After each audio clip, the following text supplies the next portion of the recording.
welcome to this edition of our lecture series. And today it's a great pleasure for you to introduce you Ondřej Dušek. He is from Charles University of Prague. And the topic of today is a very exciting one in my perspective. It's about machines that actually generate natural language. And as you can imagine, it's quite difficult to measure the semantic accuracy of the language, which is generated by AI methods. And Ondřej will give us some introduction to this topic and will tell you much better than I can about these challenges and how he wants to investigate machines or models that can generate accurate, semantically meaningful, but also explainable and human understandable natural languages. And I want to point out one of the major achievements of Ondřej is that he is a PI of an ERC starting grant in this area of topics. And as some of you might know, that's a very prestigious grant scheme, and only the best researchers in Europe are awarded with these kind of grants. So thank you for coming to us, and I'm very much looking forward to your talk. Okay, so yeah, thanks very much for such a nice introduction, and I can only hope I can live up to the expectations set by that. So yeah, thanks very much for inviting me. So yeah, so today I would like to talk a little about the large language models and about basically our experiments in like forcing them to behave exactly as we want, forcing them to produce outputs in a structured way, or to work with structured inputs as well, and also a little bit about the evaluation in this case, or making them evaluate. Is everything working, or sorry. Okay. Oh yeah. Okay. So now you can hear me. Okay. Good. Sorry about this. Right. So yeah. So let's talk a little about the large language models and ChatGPT and how they work at first. And then I'm going to show basically 3 different experiments that we did with large language models recently, and basically compare our results to some previous models, and basically give some thoughts on that, and where do we go from there. So just to kind of introduce the task of natural language generation, it's basically converting some kind of input data, usually in like a linear sequence, and trying to get a sentence or a piece of text out of that. As opposed to like previous methods where you would have a bunch of rules or a grammar or some templates where you just fill in the values. Here it's basically like end-to-end handled by the neural network, and it just does everything. It generates the text word by word, left to right. The usual neural architecture is transformer, which I'll be showing in a second. And what we get out of this, and what we get like as opposed to any previous approaches, is much more fluent and much more convincing outputs. So they are like really lifelike. They're in some cases like even better than what the average person would write. On the other hand, what we get is also the fact that the actual generation process is very opaque, and we have basically like no guarantees on whether what is generated actually corresponded to the input that we already fed into the system. So there is essentially the whole process is from the point of view of the user it's a black box, and we don't know what happens inside the model. Now, if we look at the model and how it operates, I mean, we can say that we know what happens, but we know what happens in theory. We don't know why exactly each word was generated. But I'm going to show a kind of a very simplified version of the transformer architecture and the way it is used for generation. So the first thing is, and I guess I might be, given the previous talks in the series, I might be repeating something, or maybe this is kind of known to most of you, but still I want to kind of reiterate the kind of like the simplicity of the architecture and the low level approach that is happening here. So what we have here first is that we only operate with some numbered tokens, and we have some numbered vocabulary that is like whatever 50K different tokens, or maybe 200K in some larger models. But we have like a limited vocabulary, and that means that we have words, but we sometimes have parts of words only, so that we can fit all possible words into the vocabulary. And each of these words gets represented as an embedding, which is just a bunch of numbers. So it's just a vector of floating point numbers. So this is the representation that we're getting on the start, and the operation of the transformer model is basically works like this. So we feed in a special kind of word that just says, okay, start generating, and we feed that in. So this is just this word or this representation fed in here, and we feed in also some kind of an encoding of the position. So we're at the first position now.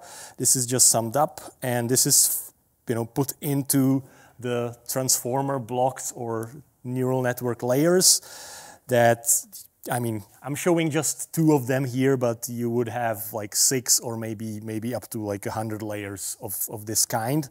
And they're usually composed of the attention, which is essentially just weighted combination. You'll actually see it in the next step of what came before and of the previous layer. Now we don't have much to combine in the first step, but there will be more.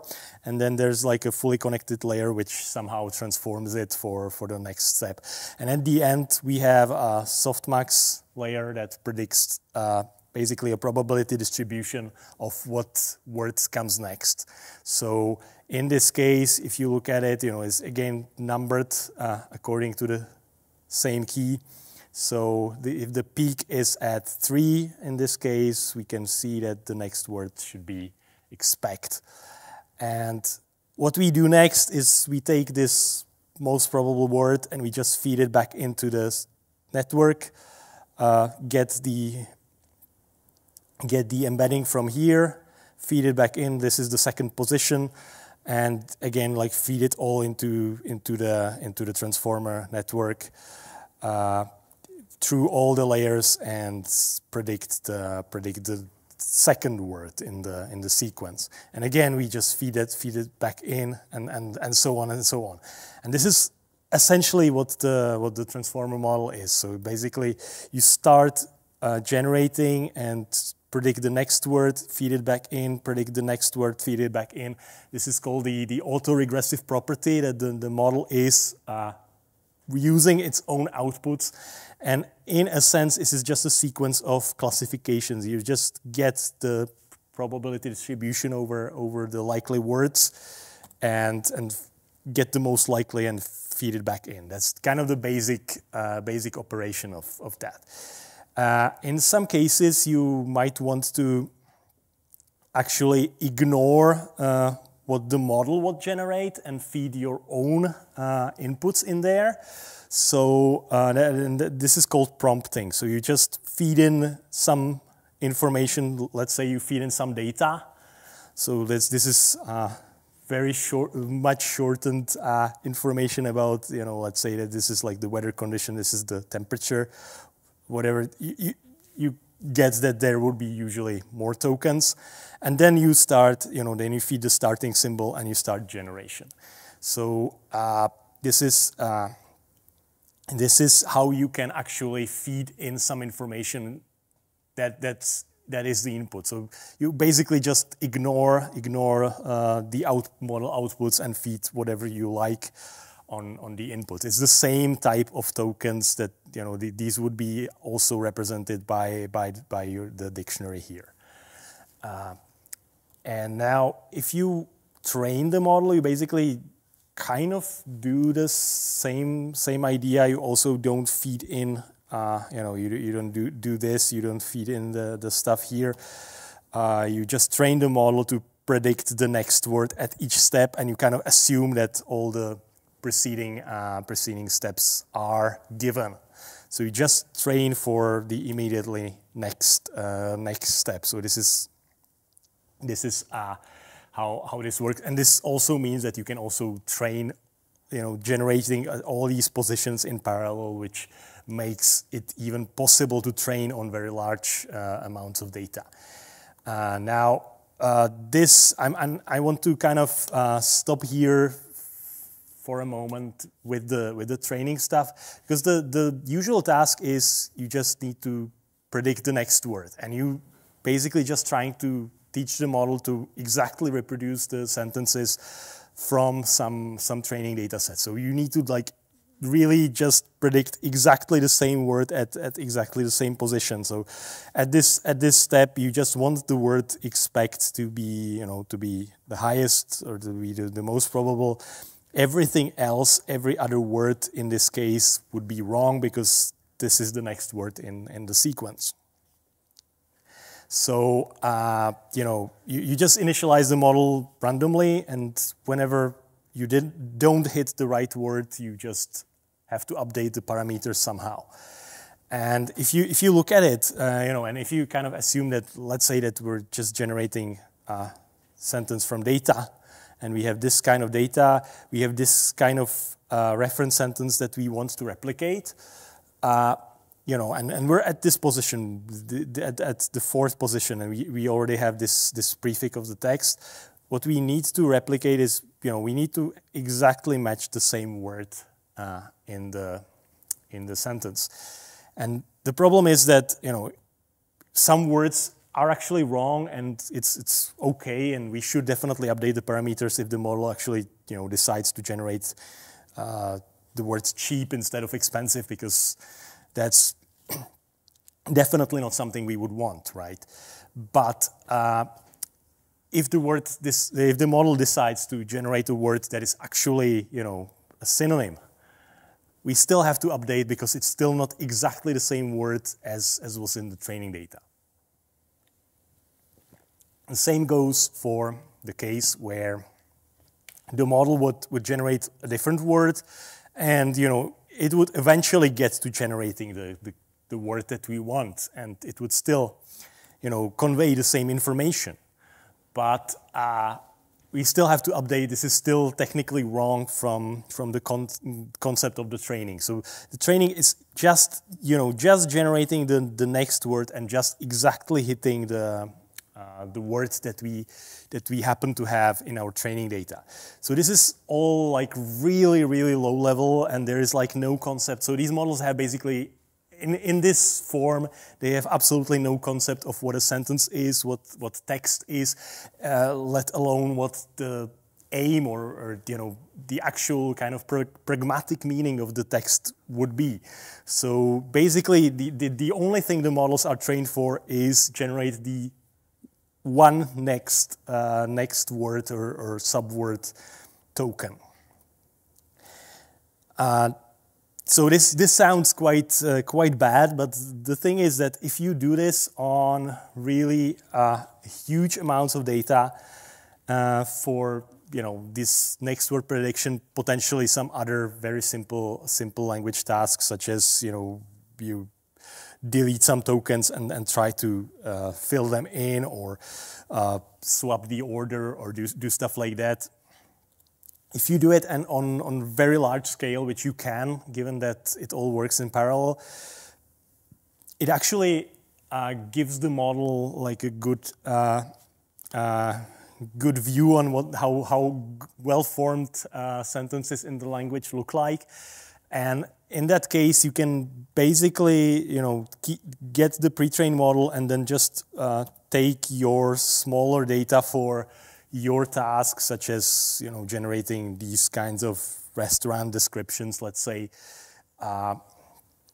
and you don't need that much data, and it actually works decently well. And there's plenty of models that you can download, and if you have a GPU at home, you can just, do this experiment, and it works reasonably well. But still, it's really just trained to produce the next token. If you look at the current search, and I just took a kind of like a map or attempt at mapping all the models, and I guess it's obsolete already from a paper that does the survey, and it's basically updated every like 2 or 3 months because so many new large language models are coming out basically every week. If you look at these models, the only change or the main change here that they do compared to the smaller models, or the pre-training on these tasks, and the models that were here since like 2019. The only change is basically that they are larger. That they the first pre-trained models had like 100K or sorry, it's 100 million, sorry, to 1 billion parameters or thereabouts. The current large models have around like 10 to 100 billion parameters, which means that are kind of harder to run, and some of them are actually even like closed source, and it's not like you can, for most of these models you could just download. Here you usually cannot, and you just need to use an API, or you can download some of the models, but they're slightly harder to run. You might need a large GPU or do some tricks. But the architecture and the underlying way of working with the models and training the models is mostly the same. They're just very tiny changes in there. And it's just that these models have seen even more data and are even larger. And what this means is that you actually often don't even need to like do the pre-training and fine-tuning. You can actually just prompt the model to do what you want, even if the model wasn't specifically trained for the given task. So we can actually just feed in the context and potentially a few examples, or even feed in a question and get the reply. You can still do all the same things that you did with the smaller models, so fine-tuning can still help, but obviously the model is much bigger, so everything is more expensive and more difficult to run, and the fine-tuning might give you less effect than in the smaller models. In some cases, it might actually, or in many cases actually, really depends on like how exactly you formulate your question, or how exactly you present the examples, and that really influences the outputs of the model. But otherwise, we're still, this is like the nice and new feature of the large language models, that you can work with them via prompting, and you might not even need some in-domain data for fine-tuning. On the other hand, we're still, having the same problem. And these models are hard to control, and we're still using them as a black box, and we're still working with this low-level training approach, where they are mostly just trained to generate the next word. The other new feature that is only present in some of these large language models is instruction tuning and potentially reinforcement learning from human feedback, where the large language models are basically just fine-tuned, which means just trained further. So in this second step, they are trained for basically getting an instruction and producing a solution to that. So it's kind of fine-tuned for usage in prompting. So you get instructions and solution, and that means that it is much closer. So like in domain for what the models are used for later. And there's lots of data sets where you get examples of different tasks and then some solutions or targets. And this is compiled from many different data sets and or potentially collected anew, and you can use that, and you can fine-tune these large language models so that they work with prompting quite well. There are a lot of there is this other improvement on top. Which is reinforcement learning from human feedback, where you essentially take your fine-tuned model that has been even fine-tuned with the instructions and generate outputs for lots of different instructions, then get a lot of people, and this is like the step that is like really costly actually. So you need a lot of people to rate lots of outputs of your model, and then train another model that is basically taking the instruction and the solution and outputting a score saying, okay, this solution is good or this solution is bad. So you have a rating model, and this rating model can be used then as a score or reward or source of reward in a reinforcement learning setup. So this is basically what what ChatGPT and most of the other models that are designed for chatting with the users are doing. The main point here is that this is actually the first step where we're moving away from just predicting the next token, and here we actually have like a global reward.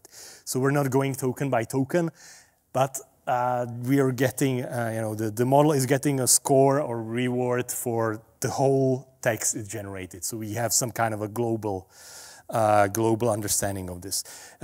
It doesn't actually have to be reinforcement learning. There's direct preference optimization or other things that kind of try to bypass the reinforcement learning, which by itself is relatively expensive and might be unstable. So the main point here is that we're getting the model to train some vague global rewards as well as the low-level stuff. The other point is that this means that you can make the model somewhat safer and somewhat more controllable by giving them low reward for like really bad behavior. On the other hand, it's not like you can control anything. It's these rewards are like relatively sparse. The model generates a whole bunch of text and then gets just a single reward. Right. So that's kind of the basically the state of the art in LLMs today. So we have the low level stuff. We have the scaling them up, and then we have the instruction tuning and RL on top.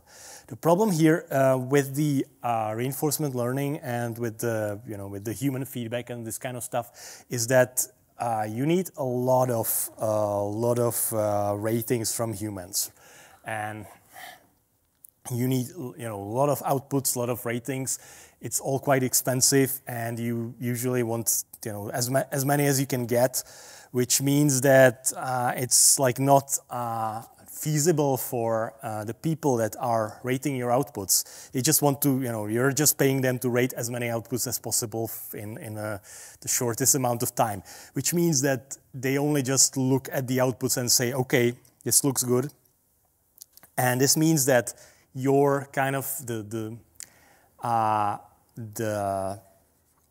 optimization goal here is to be convincing, not to be necessarily true, because these people will not like look and fact check the outputs. If there's no like obvious error, it means that they will say, okay, this looks convincing. I'm fine with that. I'm just gonna give it a pass or give it a high score, which means that these large language models in this form are definitely like not a good question answering system, or not a good system for like ask questions and kind of get knowledge out of there, because the system only uses the information it memorizes during training. So if you need some like basic information or information that is like readily available everywhere, it will probably get it right.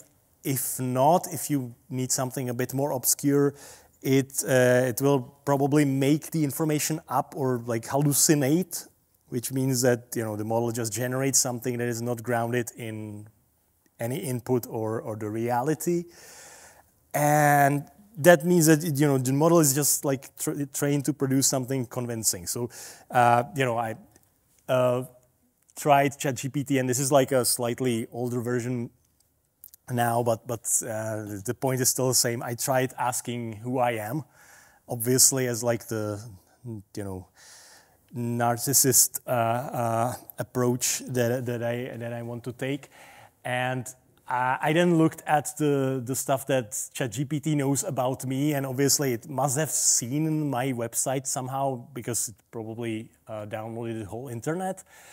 And it got a lot of things right, and it gets like, it's like a very plausible profile of a person working in natural language processing.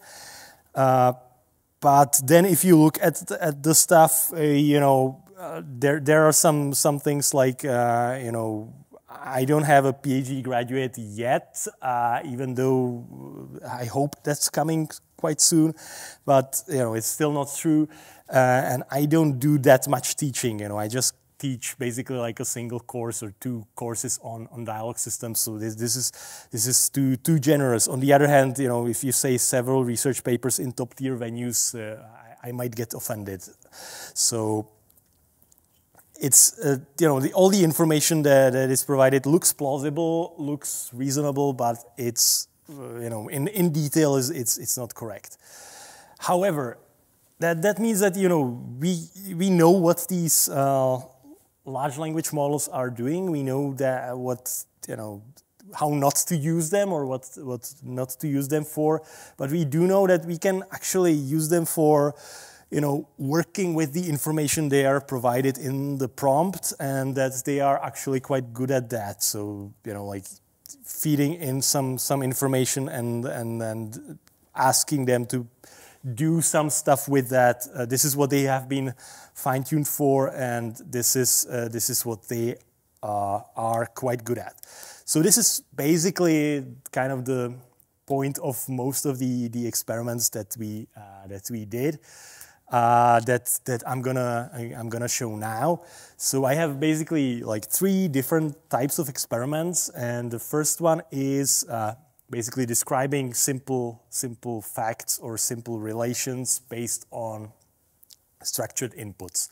So we have some structured representation from a knowledge graph, and we want the language model to produce the information. So we have basically just a really simple RDF triple, which is just a subject relation object, which means things like this. If the relation is part of, then we could say X is part of Y, or if its duration X lasted for Y, stuff like that. So these are the things that we want the model to produce for like a given input. Produce this kind of a sentence. So basically, like very simple task, very simple sentences. However, some of the relations might be slightly harder to express. So if the relation is called country, it really depends on what the actual subject and object are. Because if the subject or what the subject is, if the subject is a person, you might want to say that, you know, that person was born in the country or is, you know, originates from that country. If the subject is a city, you probably want to say that the city is located in that country. So there are some kind of caveats with these relations. The data might not be so clear. If the relation is called parent, you just have to know the convention in the data, who is the parent of whom. Otherwise, you might get it the other way around, and some relations might be also kind of unparsable from people outside of a given field. So there is there's quite a lot of problems with this approach. That it might be hard to actually figure out what the output should be, and so what we try to do is basically collect a data set to test this. So we basically try to get a lot of different verbalizations or texts for as many different relations as we could get. And if we look at previous data sets that were designed for language generation, you would have relations and verbalization, but usually you would have the training data and the test data, and those would consist of the same relations, and you would just have a few relations. So it's not like testing the model on how it is able to produce texts for relations it has never seen. And that's why we collected a new data set. We got about 1,500 relations and about 4,000 examples. So for some relations we had more examples than one. We took that from many different knowledge graphs that were openly available. So Wikidata, DBpedia, and this kind of stuff. And we basically got these texts via crowdsourcing. So we asked people over the internet to, and then paid them money to write sentences for us. And we also then had to, ourselves as researchers, we had to check all the texts manually because there was no other way of checking whether what the people wrote was actually correct. And the thing is that we found here that this is a hard task for people as well, and we had to basically remove. So we originally had 7,000 examples, and we ended up with 4,000 because we just had to remove a lot of data because it just wasn't correct. And it was, sometimes you really had to spend 10 minutes figuring out what the relation means and how it should be verbalized. So it's sometimes really hard. So this is a really challenging task for the large language models. Now, if you want to evaluate language models, we basically started this before the large language models or ChatGPT became available. So we were actually working with pre-training and fine-tuning on a smaller model, BART, but we compared that to ChatGPT once it became available. And what we found was that if you take this language model, you can actually fine-tune it to work pretty well for the task. You can fine-tune it to work quite well for verbalizing different relations, but it has to have seen enough relations. So you need at least hundreds of examples of different relations for it to make it work well. If you compare it to an old data set that has less relations, it still kind of works quite well. If you mostly focus on the correctness, it's actually kind of decent. Now, if you work with ChatGPT, what we found is that you need carefully chosen prompts. You really need to specify what exactly you want the model to produce. And the outputs are kind of chattier, which means that if you look at the kind of overlap with some human references, you can see that the fine-tuned approach is much higher than ChatGPT. But if you look at the actual somehow correctness, it's kind of comparable. So there's definitely like less control of the output if you just prompt ChatGPT without like fine-tuning it and without showing it many examples of what it's supposed to do. But it still will give you reasonable outputs and reasonably correct outputs. If we look at some like error analysis, the main problem here is that kind of what I showed already here with the task, that if you look at knowledge graphs and if you look at the labels and relations, some of them are just very hard to decode, and you get a lot of errors just based on that.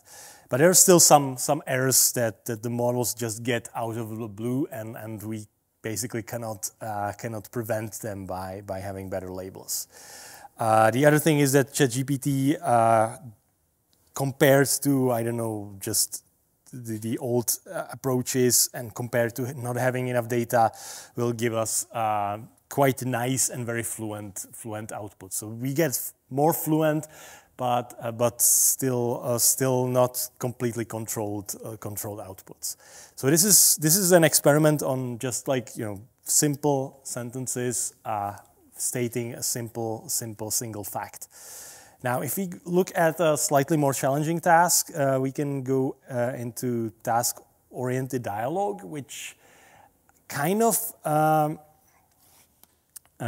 is close to the ChatGPT domain, which is like chatting with the user and getting the outputs. But if we have the dialogue set up so that the system or ChatGPT or whatever language model is supposed to play the role of a specific assistant that is supposed to fulfill requests of a given user in a certain area or a certain domain, such as hotels or restaurants. So like book a hotel or book a restaurant, find a train connection, stuff like that. It is, slightly different from what the model was trained for, or for what the LLMs are trained for. Somewhat more specific here. And we have a large benchmark that has like a very detailed annotation and 10,000 dialogues in this area. So you get you get the annotation of like the specific slots or attributes that you need to search. For example, for a train, you need the departure and arrival, maybe some train ID, stuff like that. Or, for restaurants, you would have some price range, some area, stuff like that. And you have all the annotation. You also have the annotation of the user preferences as they develop through the dialogue, the so-called belief state or dialogue state. And you have all of this, and you can use that for training models. But it's a huge data set that costs a fortune to collect. So if we can get by without it, that would be great. Now I'm gonna show how exactly you would feed in this task to a language model or produce output for a language model. In the traditional approach to dialogue systems, you would have different modules, different systems that do different tasks. So you would have some language understanding, then you would have some dialogue manager that tracks the dialogue state and decides on the next action, and then you would have separate language generation system that generates the response. So that's kind of the old school approach. Usually we would train these separately, and with the neural models and with language models, we actually want to have just like a single neural network that would generate the whole output directly word by word. And even with the smaller models, you could do that. You could fine tune your language models for this task and do this. And I'm actually gonna show the approach that we did. I mean, this was a couple of years ago, but we had a language model fine-tuned basically for word by word. We fed in the dialogue context. We generated the dialogue state, so we tracked what the user actually wanted in a textual form. Then we asked the database, so to be able to retrieve results from the database, we had to know what the dialogue state was. So, and in this case, you would have connections to database, and the database would need to tell us that, okay, there are 70 trains corresponding to this criteria. So that's why you would have this dialogue state, and then you would feed back the results of the database to the model and generate the response. So it would look something like this. If you can kind of imagine that these are transformer layers here, all of this. Then you would first feed in some dialogue context, such as like user input. You would ignore the output because you're essentially just prompting the model at this point, and then you would generate the dialogue state word by word. So you would feed in first token, like some starting token, generate the first word, then feed it back in, generate the second word, feed it back in, and you can see that the dialogue state in here is basically like a string representation of some structure. So this is basically a structured output that we want to get from the system. And at this point, at some point it generates the as token for the dialogue state. We want to ask the database and get the results, and then we feed them back into the model, and again ignore the output. So basically prompt the model with the database. So at this stage, the model has seen the user input, the dialogue state which it actually generated, and the database output, and now we can actually generate the reply again word by word, feeding in and feeding it back in. So this is basically how you could or how you can use a language model to work with task-oriented dialogue, where you actually have to query the database and get results, and therefore you need to track the dialogue state or the user preferences with respect to the database attributes that you have. And this you can do, and this you could do with the smaller models, and you could fine-tune it on the 10,000 dialogues that you have in this benchmark, and you can then measure the dialogue success, basically saying, okay, did the user get what they wanted? So you could measure it in several different ways. You could measure just like getting the context of some preceding turns from the database and just generating the single next turn and do it for the whole dialogue. And you get about 60 to 70% success.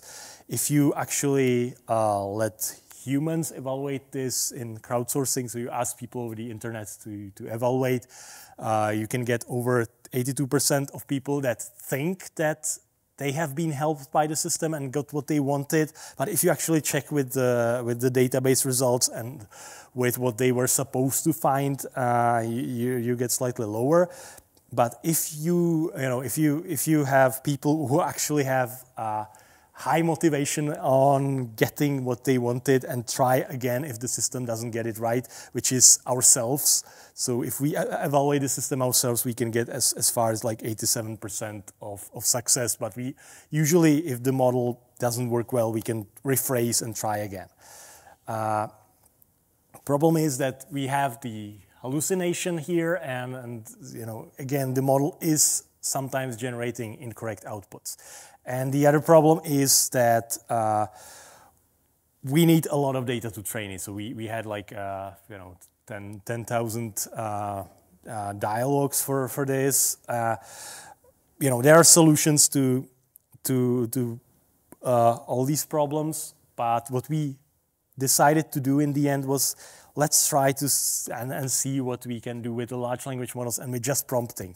And we might not get away from this just yet, but we might at least get rid of the data problem, or at least alleviate it somehow.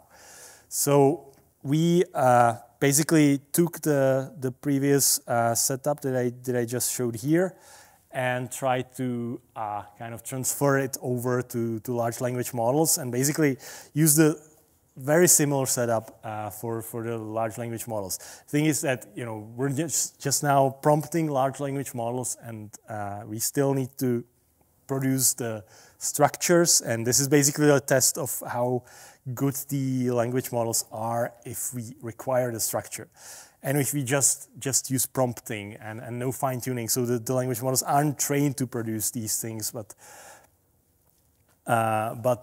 we still try, and we use multiple models. And I'm just kind of listing the most interesting ones, or the most important ones that we tried, and we use basically either zero shots, so like no examples at all, or a few shots where we had just like 10 examples per domain. So basically, like instead of 10,000 dialogues, we had like 50 dialogues in total. And that means that this means that if you are able to train a whole system and it works, and you only need 50 dialogues to train it, this is much wider potential than having the requirements for 10,000 dialogues to be able to train the system. Otherwise, it's basically the same idea. So we have this like user, or the dialogue context, the user input. We need to get the dialogue state, then query the database, and then get a response from the system. In addition to that, we actually had to figure out what the currently discussed domain is. So is the user asking about trains, or are they asking about restaurants? So that was the additional step here. And the operation in the end looked like this. So the user asks something, and the first thing is that we have a large language model, and we prompted, okay, what is the topic that the user is talking about? Here are 5 options. Let us know. And the large language model might say, okay, the user is talking about hotels. At this step, we have this tiny little database with some examples, so just a few examples per domain, and we just choose a few examples and produce another prompt for the language model to create, basically to detect the dialogue state, or to track the dialogue state, so to find out, what the attributes that the user was talking about are. So you can see that there's 5-star hotel in the north. So we want something about 5 stars and something about north to be captured. So we have this kind of a prompt where we have the instruction, we have the description of all the possible attributes that we want the system to capture. We have these examples from the context store. We have the preceding dialogue history and the current user input. And this is what we feed into the language model. And this is what we expect as output. So we want it to produce the current dialogue state in terms of attributes and values. And again, we can use this to query the database and get the number of results, and use that in another prompt that I'm not going to show in detail to produce the actual response from the language model. So it's basically the same approach. We just instead of fine-tuning a language model, we just feed it into the large language models and prompt them. Otherwise, it's kind of the same setup. If we look at the results, we can kind of divide them based on the individual steps that we're doing with the large language model. So the domain detection, tracking the state, and generating the responses, or basically like the overall success. And here, if we got the domain detection, basically all the language models are able to detect the topic and are able to work with that reasonably well. With ChatGPT, you get like almost perfect outputs. If we look at the dialog state, just tracking the state here, this step, this is actually the hardest point of the whole setup, and this doesn't really work that well, and it's really like lagging behind the fine-tuned models and lagging behind the state of the art. If we especially, if we don't feed in any, if we skip this step with the examples and just like go straight without examples, it just doesn't work. It really doesn't work very well. With the examples, ChatGPT works quite well. You get about like 60% with the TK extract model. You get like above 50, but it's still not great. And if you look at Alpaca, so some language models basically like flat out fail on this task. On the other hand, the number of examples per domain, or if you increase the number of examples, it doesn't get any better. So some language models can get by with a few examples. Some language models just fail on this. If we look at the responses, if we look at the kind of overall performance, then especially if you have like the real true dialog state, you're kind of getting into the territory where we were with the fine-tuned models, but and again, especially if the evaluators really try hard and really ask the model again whenever it gets something wrong, you can get around like 3/4 of dialogues correctly. And there might be even more potential with some better prompts, and if and then it's a question like how much energy you want to spend on improving the prompts, though. But it shows that this is somehow workable, even though it's by far still not perfect, and it's definitely like, especially with the state tracking. This is where the current language models aren't doing that great. Now, I'm going to show basically the last experiment, which we did with language models, and this is just about checking whether some generated text is good or not.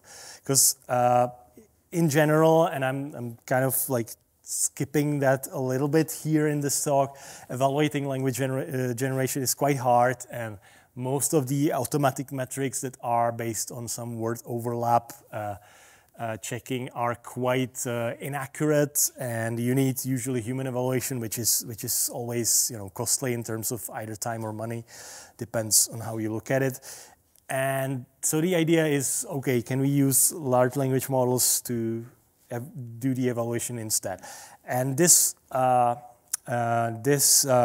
case, or the experiment that we did, the data that we used was from like a free chat, basically, from just like a chit-chat of a person with a chatbot. You can actually see stuff like, okay, do you have any pets, or this kind of talk. So just general conversation, no specific task, and we just want to evaluate whether the response is appropriate, whether it's relevant, and whether it's somehow diverse, or whether it's not too dull. And we had some data where people rated this on a scale of 1 to 5, looking something like this. You can see that if this chatbot said I have dogs and cats, and previously said, I'm retired, I love to travel, so pets would slow me down. This just doesn't doesn't work well together. So this is not appropriate. This is the idea here.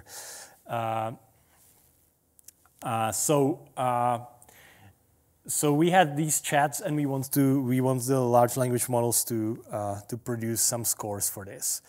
And so the approach here is basically just prompt the large language models to give us the scores, and again use a couple of examples in the database to just improve the prompt.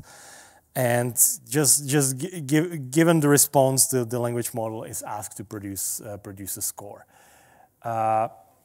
We also tried using the large language models as somehow basically embeddings, or get the representations from the large language models and put some classification on top, and get some fine tuning, but it didn't work that well. The kind of criterion in evaluation is checking correlation with people, and what we found is that this large language model prompting is better than any previous approaches, especially with ChatGPT. With Llama, we tried Llama 2 here. It's close, but we had a couple of other language models, and they basically failed the task. And the output, basically, if you check the correlation with humans, with human ratings, you get about like 42%. So it's still definitely like not ready for actual use or real world use, but it's still better than many of the previous metrics or previous evaluation approaches. Especially what we also found, again, that how you formulate the prompt really matters. So we had a special prompt for each of these three qualities.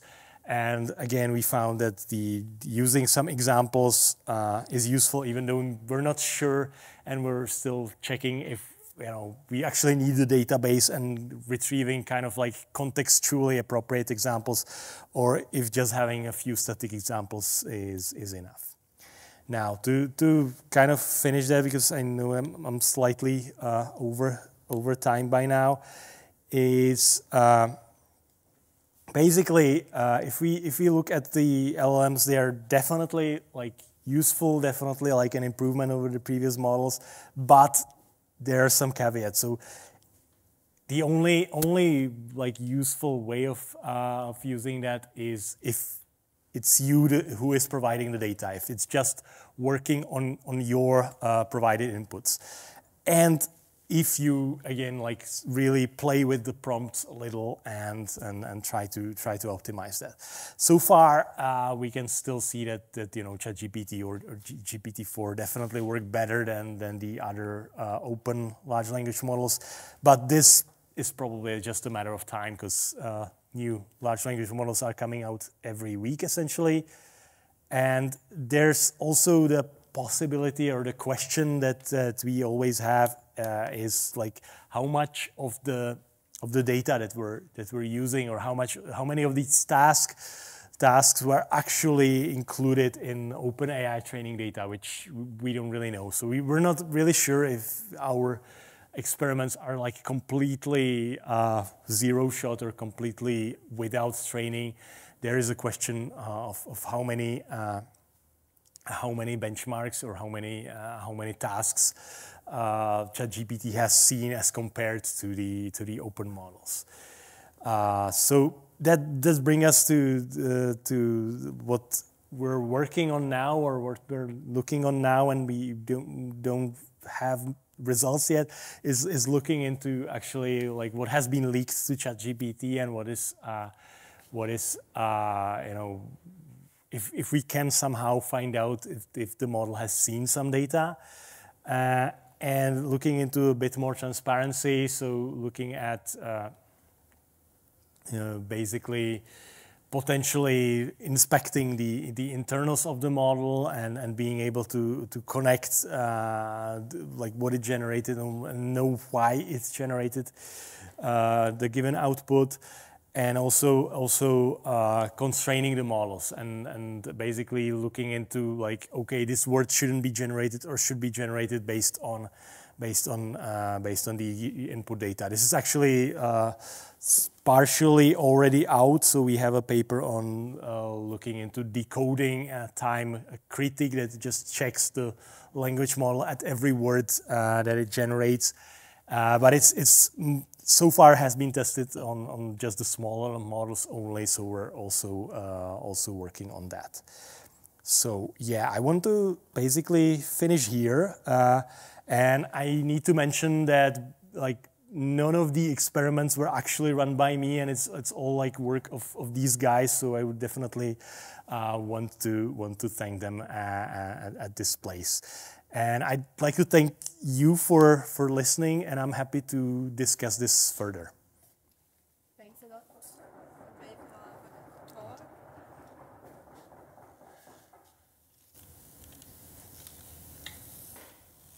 So, do you have any questions from the audience? Yes, please.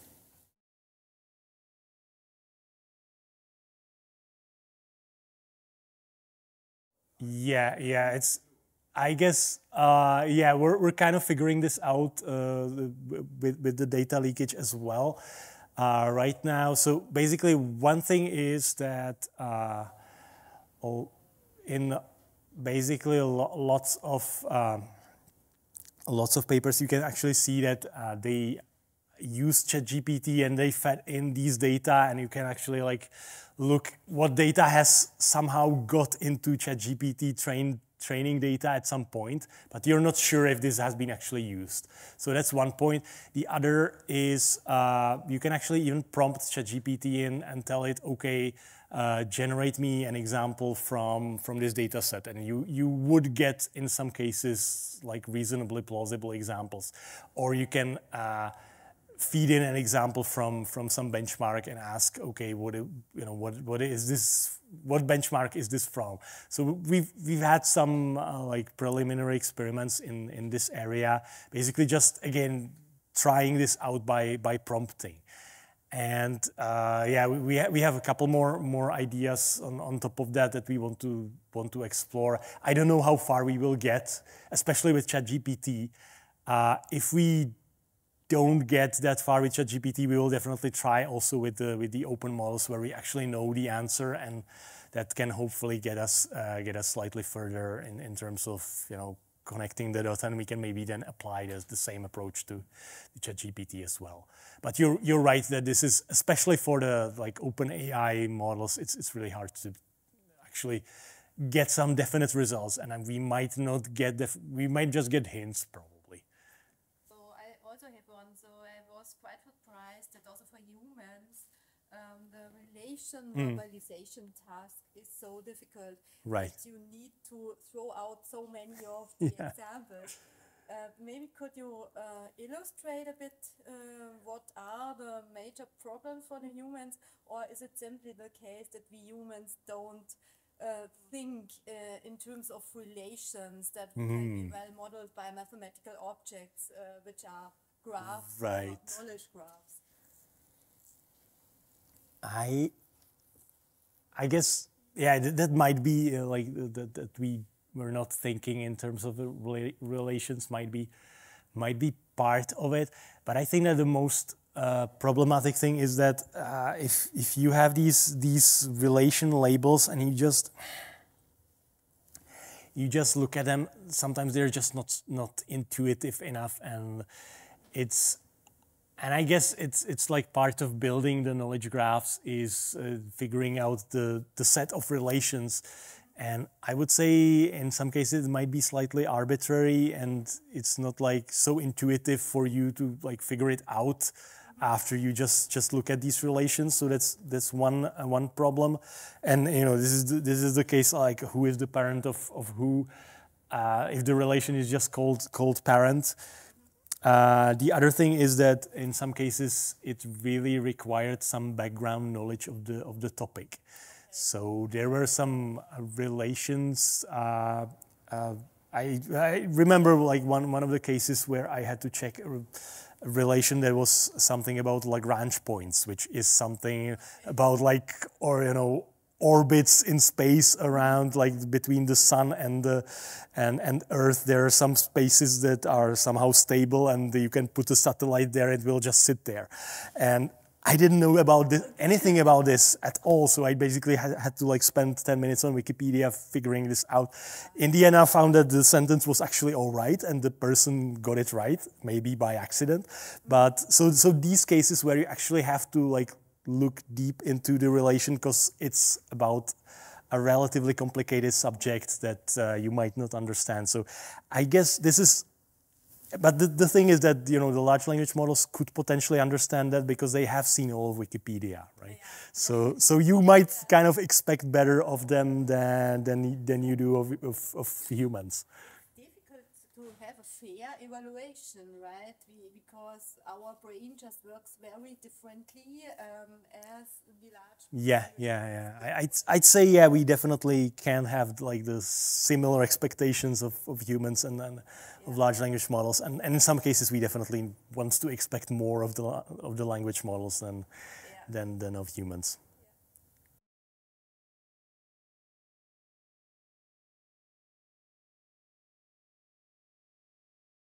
I'd say so far, especially with respect to like generating text, I believe that this is the best we've got.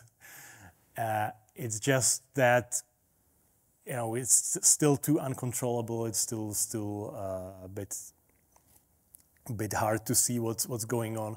So I believe that the kind of like the way to go is basically some kind of evolution of these models and some kind of, yeah, I would say constraining mostly of the models to basically force them to produce text that actually never deviates from the input that you fed in. So that would be like my way of you know, this is where I want to basically take my research as the next step. But I would say that I'm probably quite bad at predicting this. So that, you know, there might be a model next week that changes everything. Because I definitely did not predict how good the ChatGPT and the models of that type are going to be. I was in, you know, like a year ago or slightly over a year ago, I had no idea that this would come out and it would be this good. We actually had to somehow adapt our research to like using these models a little more, because we were mostly looking into fine tuning and working with the smaller models. And even though like GPT-3, you know, had been out for, I don't know, 2 years prior to that, I always thought it was just more of more like an evolutionary improvement, more like, okay, yes, this happens when you just scale it all up, but you get linear improvements from like exponential increase in compute time and stuff like that. So basically there's the diminishing returns. But with this new generation of the models, it's just much better, and I definitely didn't predict that. So I might not be the best person to reply to this question.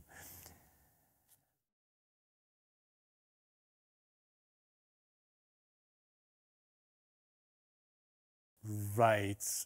Yeah. So no, I haven't yet played with JSON mode and ChatGPT 4 Plus, but yeah, thanks for the suggestion, because that might help. Even though I would say that in this case with the dialogue, right? This basically the main problem wasn't the JSON, and we actually, in this case, we actually had like somewhat like lenient parsing of this. So even if the format wasn't like exactly this, we are able to catch it if it's close enough. But the main problem here was that that the model actually wasn't able to catch all the values from the prompt. So I'm not sure how much this will improve, even though it might, even just due to the sheer fact that we're using GPT-4 and not ChatGPT or GPT 3.5. Even that might just, and that's again like the sheer size of the model, most likely, even though we can only guess what OpenAI did not bake into GPT 3.5, but it included GPT-4.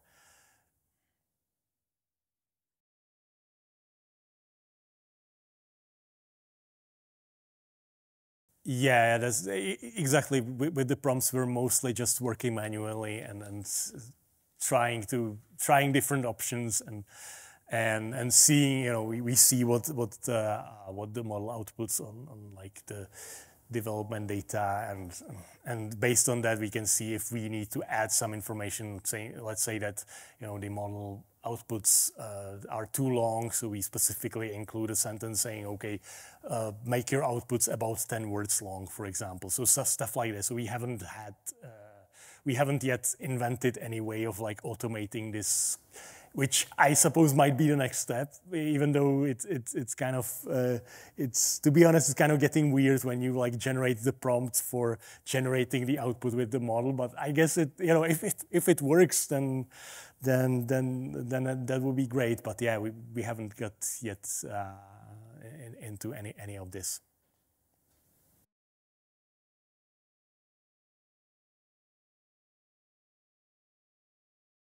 Right. Yeah. I guess. Yeah. Might not be more up to date either. As to like why they don't overfit, I believe that most of them are actually only fed the data once, because you basically download the whole internet, and so you're not the overfitting would usually happen if you train on the same data over and over for many iterations. But if you train on like a really large data set and you basically just do one pass, I believe that it doesn't have the chance to overfit to this stuff. And the other thing with the generalization, yeah, this is also something that I'm kind of like asking myself: how are these things so good at generalizing and solving tasks that they most likely have never seen?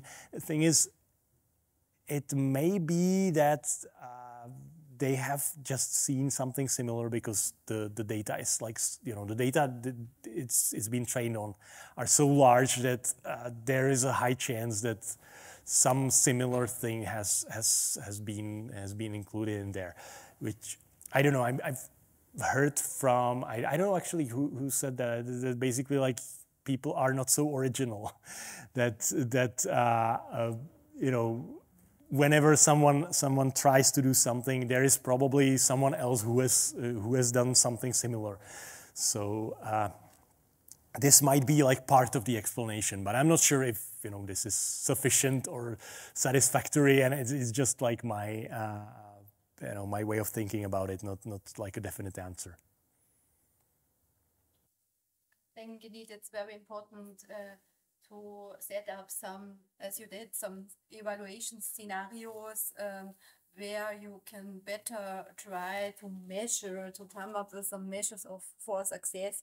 Because what I think in this dialogue setting, for example, it might be for me as a user preferable when I do the classical information retrieval stuff. Right. I search the web myself with my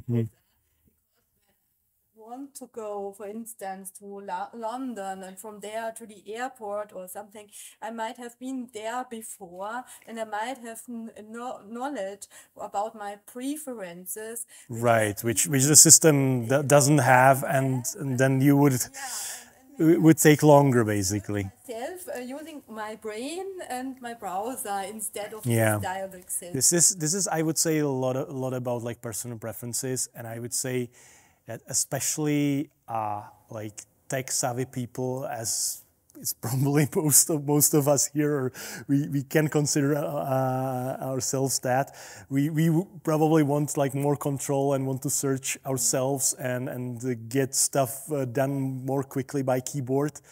But there are also some people that would just like to ask and you know get their way by talking, and they probably would, I don't know, talk to a travel agent in the past. Now they can talk to a chatbot that can give them this information. But yeah, as you said, it's really important to have this evaluation benchmark or have some kind of criteria, and especially this is a slightly different task than what the system have been trained for, where you really have like a fixed database with specific columns, and you really need to kind of fit everything around the database so that you provide the correct information, not just like produce some bunch of text that sounds about right or sounds plausible.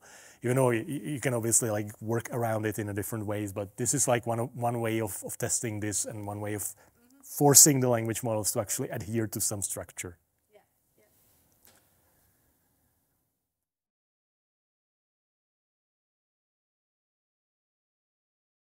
I mean, yeah, this is one way. The other way is actually, probably changing the models a little bit, which means that we won't be able to do this with ChatGPT, and we'll have to go with the open models, and looking into their representations and putting potentially some classifiers on top, saying, checking like what exactly is the operation that the model is now doing.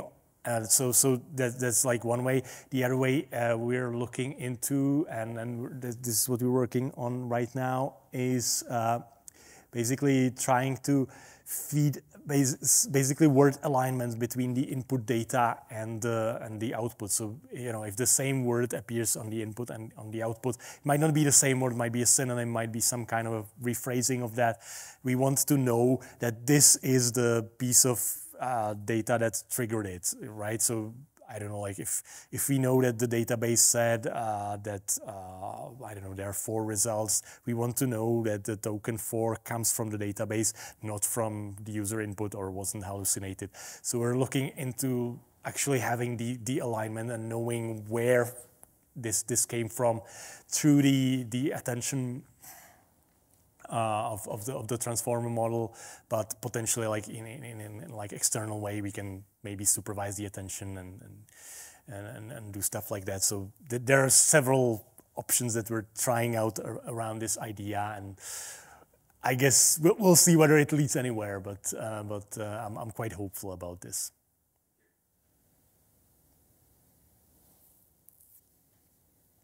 Okay, then thanks. Okay, yeah. Thanks for having me, and thanks for really insightful questions and suggestions. And yeah, it was an honor to be here. Thanks.